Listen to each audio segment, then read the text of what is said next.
پہلی بات یہ سمجھ لیں کہ دین کا آپ کا تصور کیا ہے، اس سے اقامت دین کلیئر ہوگا.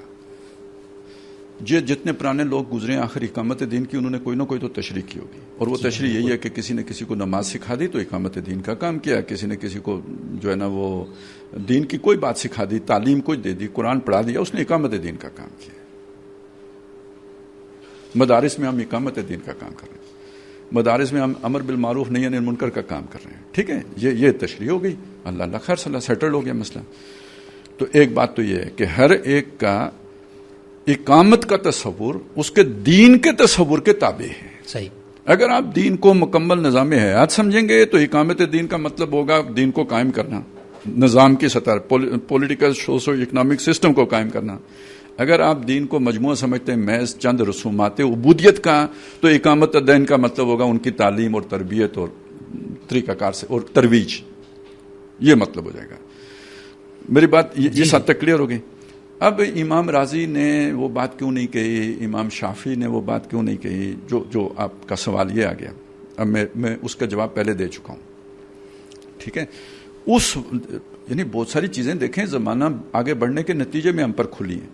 آپ مانتے ہیں شعور میں اضافہ ہوا ہے انسان کے شعور میں 14 صدیوں میں؟ شعور میں اضافہ ہوا، لیکن ہدایت کی کتاب کی تفسیر ایک سیکنڈ رکے نہیں، یہ مانتے ہیں نا کہ شعور میں اضافہ ہوا ہے. آج میرا شعور اگر اس آدمی جو 1000 سال پہلے کا آدمی ہے اس سے آج کا میرا شعور زیادہ ہے، تو کیا قرآن کا فہم میرا اس سے زیادہ نہیں ہوگا؟ ضروری نہیں ہے سر. یہ تو اگر نہیں، میں قرآن کا طالب علم ہوں، اس زمانے میں ایک چیز کا شعور ہی نہیں ہے تو اس کا فہم کیسے حاصل ہوگا؟ نہیں، دین ہمیں جن معاملات میں ہدایت مطلب غیب کی چیزیں دیکھیں، مطلب آپ جتنا اس وقت کوئی اللہ کو جانتا تھا شاید مجھ سے زیادہ جانتا ہو، کیونکہ وہ اللہ تب بھی غائب تھا، آج بھی غائب ہے. نبی صلی اللہ علیہ وسلم کی ذات کی واقفیت اس وقت کے انسانوں کو مجھ سے زیادہ تھی، کیونکہ ان کے سامنے تھے، میرے اور آپ کے سامنے نہیں ہے. ٹھیک ہو گیا. لیکن جو بعض علمی چیزیں ہیں قرآن مجید کی بھی ہیں، جیسے اب ہم پر کھلی ہیں، اس وقت ابھی کھلی ہی نہیں تھی. علاقہ کا کیا ترجمہ کرتے تھے سب؟ جمع ہوا خون. جمع ہوا خون. تو کیا کوئی جب رحم مادر میں نطفہ قرار پکڑتا ہے تو اس کے بعد وہ جمع ہوا خون ہوتا ہے؟ وہ جونک کی شکل کا، جونک کی شکل کی چیز ہوتی ہے. تو وہ اس وقت علاقہ کا ترجمہ جمع ہوا خون کیوں کرتے؟ اس لیے کہ ان کے مشاہدے میں یہی بات ہے کہ اب ابارشن ہوتی ہے تو اس طرح کا خون آتا ہے. لیکن خدا وہاں مجھے ایک سیکنڈ مجھے بات پوری کریں. ان کا مشاہدہ یہ تھا. آج الٹرا ساؤنڈ نے آپ کے مشاہدے میں اضافہ کر دیا ہے کہ وہ تو باقاعدہ ایک لٹکی ہوئی چیز ہوتی ہے. اب علاقہ کا شے ایک معلق شے کے طور پر آپ کو سمجھ میں آئے، قرآن کے لفظ کے آپ قریب چلے گئے اور اس کا کانسیپٹ پہلے سے زیادہ کلیئر ہو گیا. اب دیکھیں، یہ زیادتی کی بات ہوگی کہ آپ کہیں کہ چونکہ ہمارے بزرگوں میں سے کسی نے علاقہ کا ترجمہ جونک نہیں کیا ہے لہذا ہم بھی نہیں کریں گے. یہ تو اللہ کے ساتھ لڑائی والی بات ہوگی. پھر اللہ تعالیٰ بزرگوں پہ بات ختم کر دیتا ہے، اس سے آگے علم کو چلاتا ہی نہ.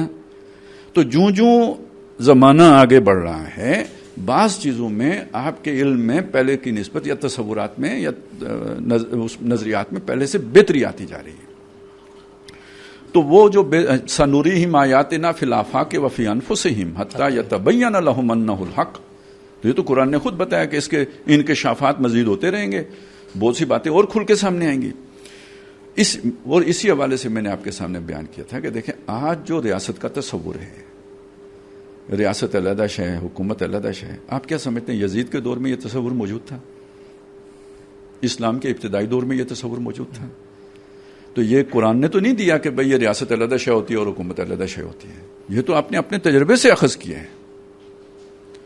تو جب تک یہ چیزیں ہی نہیں کلیئر تھیں تو اس زمانے کے علم کے یا اس سیاسی شعور کے اعتبار سے اس اقامت دین کے لفظ کی وہ تعبیر ممکن ہی نہیں تھی، اس لیے انہوں نے نہیں کی. باقی دیکھیں، جو ان کے ظلم کا پہلو تھا اس کو سب نے اجاگر کیا، اس حد تک سب نے بات کی. اسی لیے میں نے بڑے بڑے ائمہ کا پہلے آپ کو ذکر کر دیا تھا کہ ان کے ظلم پر انہوں نے بات کی.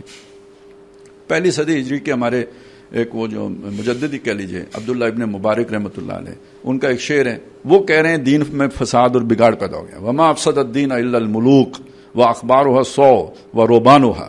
یہ پیروں نے، جو علماء سوء ہیں انہوں نے، اور یہ جو بادشاہ ہیں انہوں نے دین کے اندر فساد پیدا کر دیا. تو فساد کس کو؟ بگاڑ کو کہتے ہیں نا، کہ دین بگڑ گیا تھا. تو اس اعتبار سے دیکھیں، بات کو سمجھیں کہ انسان مجبور ہے کہ وہ چیزوں کو اپنی آنکھ یا عینک سے دیکھے، اور جتنا آپ کا شعور میں وسعت آتی جائے گی اتنا قرآن مجید کے مضامین اور اس کے الفاظ کے معنی و مفہوم کھلتے چلے جائیں گے. وہ سمندر ہے، آپ اس سے اتنا ہی لیں گے جتنا آپ کا علمی ظرف ہوگا، اور ظرف آپ کا جو بڑھے گا وہ آپ کے مشاہدے سے، آپ کے تجربات سے، اور آپ کے علم کی وجہ سے جو اکتساب علم کے نتیجے میں بڑھے گا، دنیا کے علم کے نتیجے میں بڑھے گا. تو اس کی یہ وجہ ہے، اسی لیے تو میں نے اتنی بڑی لمبی تاریخ آپ کے سامنے رکھی تھی کہ اس وقت دین کا تصور محدود تھا اور مذہب کے اس دائرے کے اندر تھا. یہ اب جا کے ہمیں سمجھ آیا کہ ہمارے دین کا جو جس طرح قرآن اسے ڈیفائن کرتا ہے، اس کو آج جو ہے نا، جو جسے ویسٹ سیکولر فیلڈ کہتا ہے، وہ اس پر بھی موہت ہو جاتا ہے. اس لیے یہ فرق ہوا کہ اقامت دین کے یہ تصورات آئے. لیکن اس سے اگر کوئی نفی کر دے وہ مذہبی والے حصے کی، دین کے مذہب والے حصے کی، تو وہ غلط ہو جائے گا. میں پہلے بتا چکا ہوں، مجھے اس سے بالکل اتفاق نہیں ہوگا. اور میں یہ کہوں گا کہ اس نے مودودی صاحب کو بھی غلط سمجھا، اس نے اقبال کو بھی غلط سمجھا، اس نے ہر ہمارے اس بزرگ کو، پرویز صاحب کے علاوہ باقی انہیں بھی آن کرے آپ، کیونکہ وہ سیاسی اسلام کی سب سے بہترین شاعری نظر آتے ہیں. نہیں قبل آپ دیکھیں، اس کے اندر آپ نے ایک چلو علاقہ والی مثال دی نا، اس پہ پھر ہم دوسری طرف خامخواہ نکل جائیں گے کہ سائنسی تفسیر کی جو پوری روایت پڑی، پھر وہ 1925 میں لکھی گئی طنطاوی جوہری کی تفسیر کا 80% اب بالکل غیر معلق ہے. لوگ ہنسیں گے اس پہ کہ اچھا قرآن نے یہ سائنسی بیان کیا تھا. تو سائنس تو ہر دوسرے لمحے تبدیل ہونے کا نام ہے نا. جی میں نے وہ بات نہیں کی، آپ نے وہ بات نہیں کی، لیکن آپ نے مثال وہ دی نا جس کا تعلق سائنسی اس سے ہے، مشاہدے سے، کہ چلو. یا ڈاکٹر معز بقائی صاحب نے وغیرہ کتابیں لکھی. ابھی ذاکر نائک صاحب، وہ تو شکر ہے وہ آواز تھوڑی کم ہو گئی اس مذہب کی سائنسی تفسیر کی.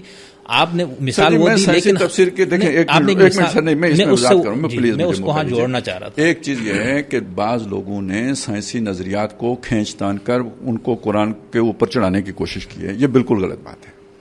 لیکن جو سائنسی فیکٹس ہیں، فیکچوئل چیزیں ہیں، وہ کبھی قرآن کے خلاف نہیں ہو سکتی. نہیں، سائنس میں تو کوئی چیز فیک نہیں رہے گی نا. وہ تو اس کا مطلب یہ ہے کہ قابل تقلید ہے بس. وہ مطلب آج جس کو ہم بالکل مسلمہ کہہ رہے ہیں، مثال سورج کا مشرق اور مغرب سے نکلنے کی جو پوری بحث ہے، بھائی ابھی تک یہی ہوا نا. ہو سکتا ہے کل نہ ہو تو سائنس کہے گی بھائی تو ہم تو مطلب اس طرح سے ہے نا. میں اس بحث میں ابھی نہیں پڑھنا چاہ رہا ہوں. میں تو اس سے پولیٹیکل اسلام پہ اصل میں فیکٹ کبھی چینج نہیں ہوتا، فیکٹ ہی رہتا ہے. یہ نہیں ہو سکتا کہ آج جو فیکٹ ہے وہ کل فیکٹ نہ رہے. اگر کل وہ بدل سکتا ہے تو وہ فیکٹ نہیں تھا.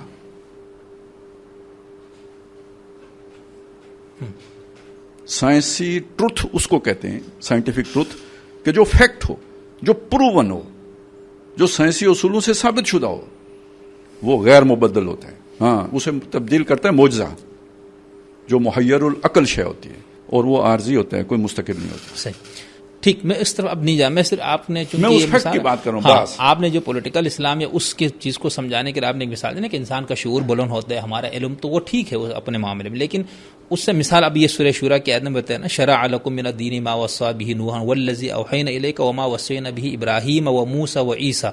اس کا مطلب ہے کہ یہ جو چیز بیان کی جا رہی ہے یہ سب میں ایک ہے دین کے اندر. ٹھیک ہے، موسیٰ سے دین کتنا تھا، جو اپنے اپنے معاشرے میں جتنا دین ہے، یہ تو تمدن کے ارتقاء کے نتیجے میں دین پھیلتا چلا گیا ہے. تو کامل رسول آئے ہیں. نہیں، اس آیت سے آپ لوگ جو اخذ کرتے ہیں نا سب سے زیادہ وہ کر کے کہ بھئی قرآن نے اقامت دین کا حکم دیا، تو میں تو اس میں آپ سے یہ سمجھنا چاہ رہا ہوں. یہاں بھی سب کا نام لے کے انبیاء کا، یعنی نوح سے شروع کر کے پھر عیسیٰ علیہ السلام، پھر یہ کہا کہ ان اقیموا الدین ولا تتفرقوا فیہ کبر علی المشرکین ما تدعوهم الیہ. اب اس کے اندر آپ آگے پھر میں اس کو، اب اس میں آپ جیسے مثال کے 20ویں صدی میں آ کے سید صاحب پہ یہ انکشاف ہوا، یا آج ماشاءاللہ سے آپ کے اوپر یہ انکشاف ہوا، تو بھائی جو حضور کے اوپر قرآن نازل ہوا، حضور نے اس کو بیان فرمایا، صحابہ کے سامنے وہی قرآن، اس 1425 45 50 سال کے اندر وہ آیت پڑھی ہوئی ہے. اگر آپ یہ راستہ کھولیں گے تو پھر آپ پرویز صاحب پہ کس طرح سے طنز کریں گے، آپ ٹی ٹی پی کو کیسے برا کہیں گے، آپ داعش کو کس طرح سے برا کہیں گے. ہم رجالن و نحن رجالن کا نعرہ لگا کے کوئی کچھ بھی ثابت کرے اس سے، تو پھر تو یہ بچوں کا کھیل بن جائے گا نا. خدا کی ہدایت کی کتاب. میں آپ کو بتاؤں، آپ نے جتنے نام گنوائے نا، ان کے الٹے کاموں کی وجہ سے آپ کہتے ہیں یہ سوچ ہی غلط ہے. نہیں، آپ کی سوچ ہی غلط ہے. میری بات سن لیں، یہ وہی طریقہ ہے جو ہمارے یہاں صوفیاء نے میں سے بعض غالی صوفیاء نے اختیار کیا کہ چونکہ یہ جو نفس ہوتا ہے اس کی شرارتوں کی وجہ سے ہم گمراہ ہو جاتے ہیں، لہذا نفس کشی جو ہے نا ایک رستہ ہے جو اختیار کر لیا جائے، یا رہبانیت اختیار کر لیا جائے، تو نہ رہے گا بانس نہ بجے گی بانسری. یہ کوئی علمی انداز نہیں ہے کہ چونکہ اسلام کی وجہ سے کچھ دہشت گرد پیدا ہو گئے لہذا اسلامی غلط ہے. یا فلانی فکر کی وجہ سے کچھ لوگ گمراہ ہو گئے. اسلام کی اس خاص فکر کو کہا جا رہا ہے نا, اسلام کو تو کوئی نہیں, یہ کوئی علمی طریقہ خیر, بہرحال نہیں, یہ علمی طریقہ نہیں. بات یہ ہے کہ ہم استدلال کریں گے علمی بنیادوں پر کریں گے. ان کو چھوڑیں داعش کیا کہتی ہے, فلانا کیا کہتا ہے, جو ان کی اپنی گمراہیاں ہیں اور ان کی اپنی مسکنسیپشن ہے. بنیادی بات پر ہیں.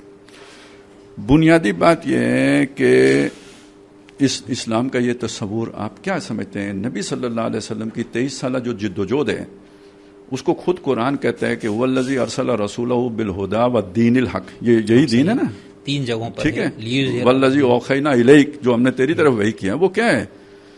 والذی ارسل رسولہ بالہدی والدین الحق لیظہرہ علی الدین کلہ, ٹھیک ہے. اور یہ میں بہرحال غامدی صاحب کو پورا سلوٹ پیش کرتا ہوں کہ وہ بھی مانتے ہیں کہ محمد الرسول اللہ صلی اللہ علیہ وسلم کا مقصد بعثت دین کو قائم کرنا تھا, غلبہ کرنا تھا اس کا, ٹھیک ہے. وہ صرف یہ کہتے ہیں کہ یہ جو الف لام میں نا یہاں پہ یہ جو ہے نا یہ عہد کا ہے, یعنی حضور کے دور کے لیے ہے, یہ جو ہے نا جنس کا نہیں, عرب کے لیے اور جزیرۃ العرب کے لیے.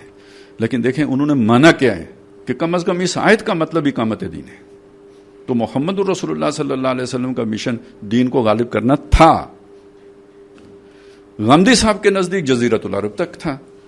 میرا اور ان کا اختلاف یہ ہے, میرا کہتا ہوں کہ وہ رحمت للعالمین تھے. وما ارسلناک الا رحمت للعالمین, اور وما ارسلناک الا کافۃ للناس بشیرا ونذیرا, اور وَلَقَدْ كَتَبْنَا فِي الزَّبُورِ مِن بَعْدِ الذِّكْرِ أَنَّ الْأَرْضَ يَرِثُهَا عِبَادِيَ الصَّالِحُونَ إِنَّ هَذَا لَبَلَاغٌ لِقَوْمٍ عَابِدِينَ وَمَا أَرْسَلْنَاكَ إِلَّا رَحْمَةً لِلْعَالَمِينَ. ٹھیک ہے. تو میں اس سے یہ استدلال کرتا ہوں کہ آپ عالمی رسول ہیں اور عالمی سطح پر اس دین نے غالب ہونا ہے. تو پہلی بات جو کم از کم اقامت دین کے اس مفہوم تک کہ دین کو غالب کرنا ہے, غامدی صاحب پر تو میرا کوئی جو ہے نا اختلاف نہیں ہے. وہ بھی مانتے ہیں, میں بھی مانتا ہوں. اختلاف یہ ہے کہ وہ کہتے ہیں وہ اپنے دور اور جزیرۃ العرب تک تھا. میں کہتا ہوں نہیں, یہ قیامت تک کے لیے آپ رسول ہیں, یہ سب حضور ہی کا دور ہے, اور پوری دنیا پر اس کا غلبہ ہونا ہے. تب اس کی تکمیل ہوگی حضور کے مشن کی, جب تک وہ ہنوز شرمندہ تکمیل رہے گا. ٹھیک ہو گیا.